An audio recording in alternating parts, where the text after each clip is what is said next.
तो आज हम लोग सीखेंगे कि वॉशिंग मशीन में जितने भी वॉश टाइमर लगते हैं उन सारे वॉश टाइमरों की चेकिंग करना कि कौन सा तार किधर जाएगा, किस वाले टाइमर का कौन सा तार किधर जाएगा, इसको सीखेंगे। और इसमें अगर आपने इस वीडियो को पूरा देख लिया तो आप जो वॉशिंग मशीन में जितने भी टाइमर लगते हैं 7 तार, 6 तार, 4 तार, जो भी टाइमर लगते हैं इन सारे टाइमरों के बारे में आज आप लोग जान लेंगे, अच्छी तरीके से सीख लेंगे कि कौन सा तार किधर जाएगा। तो चलिए बिना टाइम वेस्ट किए शुरू करते हैं एक बाई एक करके कि सबको बारी बारी से समझ लेते हैं कि इसमें से कितना तार निकला तो फिर वो कहाँ कहाँ तार जाएगा। तो सबसे पहला हमारे यहाँ पे आता है 4 तार वाला टाइमर, जो कि बहुत ही ज़्यादा फेमस है, बहुत ही ज़्यादा प्रयोग किया जाता है और एलजी की मशीन में तो सिर्फ यही प्रयोग ही किया जाता है। तो यहाँ पे जो हमारे पास ये जो टाइमर है, ये जो हमारा टाइमर है 4 तार वाला टाइमर है और इसमें डबल शाफ्ट है। डबल शाफ्ट मतलब एक है हैवी नॉर्मल करने वाला और एक है इसमें टाइमर। तो यहाँ पे हैवी नॉर्मल का भी ऑप्शन है और इसमें टाइमिंग की भी ऑप्शन है। तो इसमें जो 4 तार निकले हुए हैं, इन 4 तारों में से जो एक छोटा सा तार होता है ऑरेंज कलर का, इसकी कोडिंग कभी भी चेंज नहीं हो सकती, ये भी ध्यान रहे, कभी भी चेंज ही नहीं हो सकती इस वाले टाइमर की कोडिंग। तो इसमें जो छोटा वाला तार है, इसमें थिम्बल छोटा सा लगा हुआ है और छोटा तार है, ये हमारा होता है ऑरेंज वाला कलर का, ये होता है बजर का वायर। फिर उसके बाद इसमें जो हमारा 3 बड़े वायर हैं, इसमें से जो ब्लैक वाला तार है, काला वाला तार है, ये ब्लैक वाला तार में जाता है फेस की सप्लाई। और फिर इसके बाद इसमें जो 2 तार हैं, मतलब कि रेड और येलो वायर, इसमें ये दोनों जो तार हैं ये चले जाते हैं वॉशिंग मशीन के वॉश मोटर पे, मतलब कि उसके रनिंग और स्टार्टिंग पे चले जाते हैं। सेम इसी तरीके से हमारे पास एक और एलजी का टाइमर है जो कि यहाँ पे भी 4 ही तार निकला है और सेम कलर कोडिंग है, इसमें भी ब्लैक है, येलो है, रेड है और ऑरेंज है। तो इसमें भी सेम वही चीज़ें हैं जो एलजी का ही है, बस इसमें फ़र्क इतना ही है कि इसमें ये सिंगल शाफ्ट है, इसमें हैवी नॉर्मल का ऑप्शन नहीं है, और इसमें ये जो है डबल शाफ्ट का है, इसमें हैवी नॉर्मल का भी ऑप्शन है। तो जिसमें ये लगा है उसमें ये नहीं लग सकता और जिसमें ये लगा है इसमें ये नहीं लग सकता है। तो ये कनेक्शन तो एकदम सेम है, उसमें ज़रा सा भी कोई फ़र्क नहीं है, लेकिन इसमें हैवी और हैवी नॉर्मल का भी ऑप्शन मतलब सिलेक्टर है और इसमें सिलेक्टर नहीं है, सिर्फ टाइमर है। ठीक है, तो इसको हमने समझ लिया, इसको साइड करते हैं। फिर इसके बाद हम समझते हैं इस वाले टाइमर को। ये जो हमारा टाइमर है, ये टाइमर है 7 तार वाला टाइमर, इसमें 7 तार निकले हुए हैं। तो ये 7 तार में से एक तार है हमारे फेस का, एक है बजर का, इसमें 3 है सिलेक्टर का और 2 है वॉश मोटर का। तो जानेंगे तभी ना डालेंगे वहाँ पे ले जा करके जोड़ेंगे वहाँ पे, लेकिन जानेंगे नहीं करेंगे कहाँ, जोड़ेंगे कहाँ, कनेक्शन नहीं कर पाएंगे। तो इसी को जानना है। तो यहाँ पे कौन सा तार किसका है इसको समझना है। तो यहाँ पे एकदम ध्यान से समझिएगा, यहाँ पे जो हमारा 7 तार वाला टाइमर मिलता है ना, इसमें से जो 7 तार निकले होते हैं वो एक ही जगह से कभी नहीं निकले होते हैं, इसमें से डिवाइड किया होता है, 4 अलग 3 अलग, 4 3 7 हो जाते हैं। तो सबसे पहले 3 वाले को समझना होता है, फिर 4 वाले को तो उसे ही समझ लेंगे। तो यहाँ पे जो 3 वालों में से देखिए, जो 3 वाले में से तार निकला है 3 तार, तो इसमें से जो एकदम लास्ट में बाहर की साइड जो छोटा सा तार निकला हुआ रहेगा, छोटा वायर रहेगा, वो वायर हमेशा आपके बजर का होता है, मतलब कि अलार्म का होता है। तो इसको हम अलग करते हैं, अलार्म मिल गया। फिर उसके बाद इन दोनों में से ये इधर भी हो सकता है, बड़ा वाला तार, छोटा वाला तार इधर भी हो सकता है। तो आपको बस इतना देखना है इसमें छोटा तार कौन है और बड़ा तार कौन है। तो हमने देख लिया कि ये छोटा तार है, ठीक है, और ये बड़ा तार है। तो जो छोटा तार है ना, ये होता है सिलेक्टर का, और ये सिलेक्टर के उस वाले पिन पे जाता है जो एकदम अलग होती है, एकदम ये अकेले होती है, एकदम अलग होती है, और एक तरफ 2 लगे होते हैं। तो जो अलग लगी है एकदम, वहीं पे हमारा ये 3 तार में से जो सिलेक्टर का तार रहेगा छोटा वाला, ये चला जाएगा। और जो ये हमारा एक बड़ा वाला इसमें तार रहेगा 3 तारों में से, देखिए कितना बड़ा तार है, ये नीचे जाता है। तो ये जो हमारा है ये होता है फेस की सप्लाई। तो यहाँ पर क्या दी जाएगी, फेस दे दी जाएगी। क्लियर, ये आपको समझ में आ गया होगा इतना। अब उसके बाद यहाँ पे 4 तार बचते हैं। तो इन 4 तार में से 2 छोटे तार हैं और 2 बड़े तार हैं।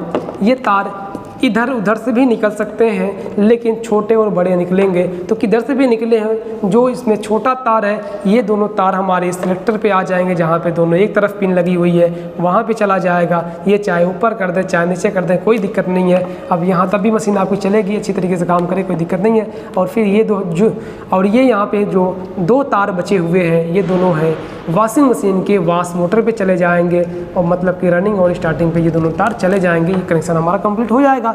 लेकिन अब यहाँ पे बात ये आती है कि जब हम वहाँ पे इस सिलेक्टर से हैवी पे कर रहे हैं तो जो हमारे वॉशिंग मशीन का मोटर है वो आराम से दाएँ बाएँ घूम रहा है। जब नॉर्मल पे कर रहे हैं तब जल्दी दाएं बाएं घूम रहा है, मतलब हैवी पे करने पे नॉर्मल हो जा रहा है और नॉर्मल पे करने पे हैवी हो जा रहा है। तो इस केस में आपको सिंपल सा एक ट्रिक उसको करना है, मतलब कि ये जो आपने सिलेक्टर वाला वायर लगाया है दोनों यहाँ पे, तो इसको आप इस एक्सचेंज कर देंगे, मतलब इसको उठा करके इस वाले साइड लगा देंगे और इसको उठा करके इस वाले साइड लगा देंगे। तो आपका जो उल्टा चल रहा था वो दोबारा से सीधा हो जाएगा। बस इतना ही करना है। तो आपको इसके बारे में भी अच्छी तरीके से समझ में आ गया होगा। इसको भी करते हैं साइड। अब आता हमारा लास्ट वाला टाइमर, ये वाला जो कि है 6 तार वाला टाइमर। तो 6 तार वाले टाइमर में मैं आपको बता दूं, यहाँ पे देखिएगा, ध्यान से समझिएगा, इसमें से भी 2 तार अलग से निकले हुए हैं और 4 तार अलग से निकले हुए हैं, सब मिला के हो जाएंगे 6 तार।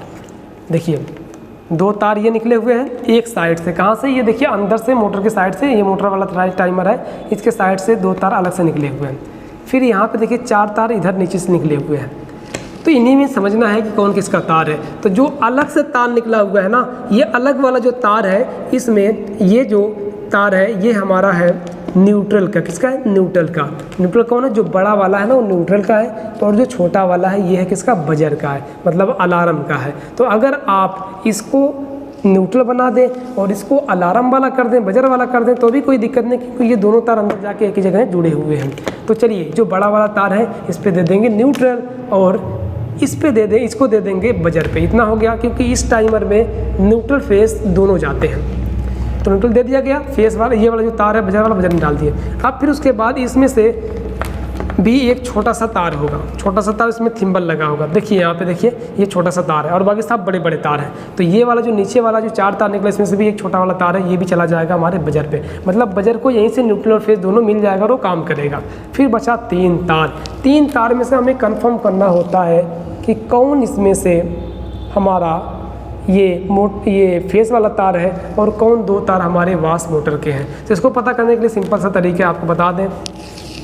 यहाँ पे आपको करना ये होगा कि या तो आपको एक मीटर ले लेना है और मीटर को किलो ओम पे लगा करके सेट कर देना है। यहाँ पे मीटर को किलो ओम पे सेट कर देना है, इससे चेक कर लेना है। या फिर अगर मीटर नहीं बता पा रहा है किसी वजह से, तो अब आपको यहाँ पे सीरीज़ का प्रयोग करना है और सीरीज़ से चेक कर लेना है। तो यहाँ पे हम चेक करेंगे सीरीज़ के ज़रिए से इसकी टेस्टिंग कि मतलब इसमें कौन सा तार फेस वाला है और कौन से 2 मोटर के हैं। देखिए सब तो पता चल चुके हैं, 3 पता चल गए, 3 में कन्फ्यूजन है, तो इन तीनों को बारी बारी से चेक कर लेंगे। तो यहाँ पे हमारे पास 3 तार हैं, सबको बाहर कर लेते हैं। ये देखिए 3 वायर्स निकल चुके हैं, बाहर की तरफ आ चुके हैं 3 तार हमारे। अब इसको हम यहाँ पे चेक करेंगे बारी बारी से रख करके। तो हमें करना क्या होगा, एक सीरीज लैंप बनाना होगा। सीरीज लैंप के जरिए से यहाँ पे हमें टेस्टिंग करनी होगी। तो चलिए अब सीरीज बना लेते हैं। तब इसमें एक चीज़ और ध्यान रखना है कि जो न्यूट्रल वाला वायर था, मतलब जो कि एक तरफ से निकला हुआ था 2 तार, उसमें जो न्यूट्रल वाला सफ़ेद वाला तार था, इस वाले तार पे देखिए, इस वाले तार पे हम 1 तार सीरीज का कंपलसरी रख ही देंगे, इसको नहीं उठाना रहेगा। तो चलिए इसको हम जोड़ ही लेते हैं इसमें सीधा सीधा, और फिर हम इसको करते बनाते हैं सीरीज। तो सीरीज बनाने के लिए आपको एक बड़ा फोल्डर चाहिए और एक और एक्स्ट्रा वायर चाहिए, आपका सीरीज बन जाएगा। तो यहाँ पे हमारा ये सीरीज बन चुका है। अब अगर हम यहाँ पे तार यहाँ पे सटाते हैं तो ये हमारा बल्ब जलेगा, जल रहा ना। अब यहाँ पे करना ये हमें है कि एक तो हमने यहाँ पे सप्लाई दे दी है, ठीक है, एक तो सप्लाई हमने यहाँ पे दे दी है। अब हमें ये करना है कि ये जो 3 तार नीचे वाले बचे हुए हैं, इन 3 तारों में से फेस वाला सप्लाई ढूंढना है और बाकी जो मोटर वाले हैं उनको भी ढूंढना। तो फेस वाला मिल जाएगा तो बाकी 2 तार हमारे मोटर के ही बचेंगे। तो मतलब हमने मोटर को न्यूट्रल दे दिया है और फेस देना है, तो मतलब मोटर से ही अटैच जो तार होगा वही फेस का होगा। और ये जो हमारा तार बारी बारी चेक करेंगे जिस पे ये घनघनाएगा, ये बल्ब तो नहीं जलेगा, इसलिए क्योंकि सीरीज में ये सिस्टम होता है कि जिसका वाट ज़्यादा रहेगा वो नहीं जलेगा, वो नहीं चलेगा, और जिसका वाट कम रहेगा वही चलेगा। तो इसका वाट कम तो ये चलेगा और ये ज़्यादा वाट की जलेगा नहीं, ठीक है। तो यहाँ पे ये चलेगा, इस पर हमें हाथ रखना है और ये महसूस करना है कि चल रहा है कि नहीं चल रहा है। अब यहाँ पे आपको एक चीज़ और ध्यान रखनी है कि ये जो टाइमर है ये बंद नहीं होना चाहिए, ये टाइमर चालू ही होना चाहिए। उसी केस में ये यहाँ पे कुछ कंपन करेगा, मतलब मोटर चलेगा। बंद रहेगा तब क्या चलेगा, चालू कर लीजिएगा तभी टेस्टिंग करिएगा। तो हमने इस बटन को चालू कर लिया पहले से ही, देखिए चालू है बटन हमारी ये चालू है, ठीक है। तो हमने चालू कर दिया टाइमर को और अब यहाँ पे करेंगे टेस्टिंग, मतलब कि न्यूट्रल वाले सप्लाई पहले से दे दिया गया है। अब इन तीनों को बारी बारी से चेक करना, हम चेक करना स्टार्ट करते हैं। यहाँ पे हाथ रखना पड़ेगा हमें, जिससे कि इसे कंपन से महसूस होगा कि चल रहा है कि नहीं चल रहा है। तो इस पर लगाते हैं। तो दोस्तों यहाँ पे तो अभी कोई भी कंपन नहीं कर रहा है। इन तीनों में से कोई एक तार फेस का है और जिस पे कंपन किया, जिस पे मोटर ये चला वही फेस का है, और जिन पे नहीं चल रहा है वो मोटर के हैं दोनों तार। देखते हैं, तो इस पर भी नहीं चल रहा है, ना ही इस पर चल रहा है। इस पर चेक करते हैं, तो फिलहाल अभी इस पर भी नहीं चल रहा है। हो सकता है कि तार हिल गया हो, इसको सही से लगा लेते हैं। दोस्तों हिल गया था तार, तो फिर चेक कर लेते हैं। तो इस पर नहीं चल रहा है, इस पर भी नहीं चल रहा है। इस पर देखते हैं, इस पर देखिए चलने लगा है, इस पे चलने लगा है, मतलब कि यहाँ पे कंपन होने लगा है, मोटर चल रहा है। और ये कम वाट का इसीलिए ये चल रहा है, वरना फिर ये जलता, सीरीज के बल्ब जलता है, लेकिन कम वाट की वजह से ये चल रहा है, ये नहीं जल पा रहा है, ये ज़्यादा वाट का है। तो यहाँ पे हमारा इस वाले तार पर रखने के बाद हमारा मोटर चलने लगा है, इस टाइमर का यहाँ पे कंपन हो रहा था। ये आप लोग टेस्टिंग कर लीजिएगा, जिससे कि आपको सही तरीके से समझ में आ जाएगा। तो जो मैं बता रहा हूँ ये रियल पॉइंट है कि यहाँ पे जो सप्लाई यहाँ पे आ रही है, मतलब कि जो सप्लाई वाला वायर है, जो फेस वाला वायर है, उस पर रखने के बाद यहाँ पे एक तो न्यूट्रल मिलेगा मोटर को। जैसे ही फेस का तार यहाँ से मिलेगा तो ये मोटर चलने ही लगेगा, मोटर है तो इसको न्यूट्रल फेस मिलेगा, चलने लगेगा ना। तो इन दो तारों पर जो ये हमारा मोटर है, इसके अंदर लगा हुआ टाइमर के अंदर ये मोटर नहीं चल रहा है, इन दो तारों पर नहीं चल रहा है, सिर्फ इस तार पे चल रहा है। जिससे कि ये कंफर्म हो गया, ये क्लियर हो गया कि ये वाला जो ऑरेंज वाला तार है, ये ऑरेंज वाला तार हमारा फेस का है, और ये वाला जो हमारा वायर है दोनों, ये दोनों वायर मतलब कि रेड और ब्लू वायर, ये दोनों हमारे वास्ट मोटर के हैं। और यहाँ पे हमारा जो टेस्टिंग है ये पूरी तरीके से क्लियर हो गई। एक चीज़ मैं आपको अपने एक्सपीरियंस के हिसाब से बता दूँ कि अगर आप किसी वजह से इसको नहीं टेस्ट करना चाहते हैं, आपके पास टाइम नहीं है या आपके पास वो इक्विपमेंट नहीं है, तो आपको टेस्ट भी करने की कोई ज़रूरत नहीं है। आपको मैं वो कलर बता देता हूँ जिसके ज़रिए से आप इन तीनों तारों में से ये पता कर सकते हैं किसमें कौन सा फेस का है। तो मैं आपको बता दूँ, यहाँ पे देखिए ये जो हमारा ऑरेंज वाला वायर है, यही ऑरेंज वाला वायर हमेशा जो होता है ये फेस का ही होता है। बाकी जो ब्लू और रेड या इसके अलावा कोई और तार रहेंगे तो हमारे मोटर के होंगे, लेकिन ये जो ऑरेंज वाला वायर है इन तीन तारों में से, ये ऑरेंज वाला संतरी कलर वाला वायर ही हमेशा फेस का होता है। तो आपको बिना कुछ सोचे समझे सीधा ऑरेंज वाले तार पे फेस जोड़ना है। इस वाले जो हमारा न्यूट्रल का वायर है, मतलब सफ़ेद वाला जो अलग से निकला है, उस पर न्यूट्रल जोड़ना है।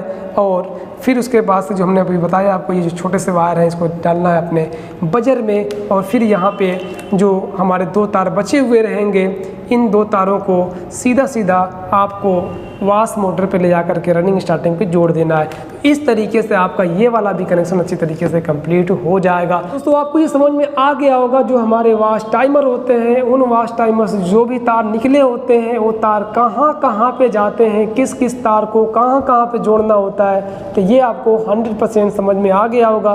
तो इसी तरीके से आपको भी काम करना है, इस तरीके से आपको याद रखना है, या कापी पे नोट कर लेना है, या फ़ोन में रख लेना है, जिससे कि आप कभी भी साइट पे जाएँ तो आप अच्छी तरीके से उसको देख करके, या माइंड में है तो उसको समझ करके आप काम कर सकें, जिससे कि आप अच्छे टेक्नीशियन बन सकें। तो बस आज के लिए इतना ही।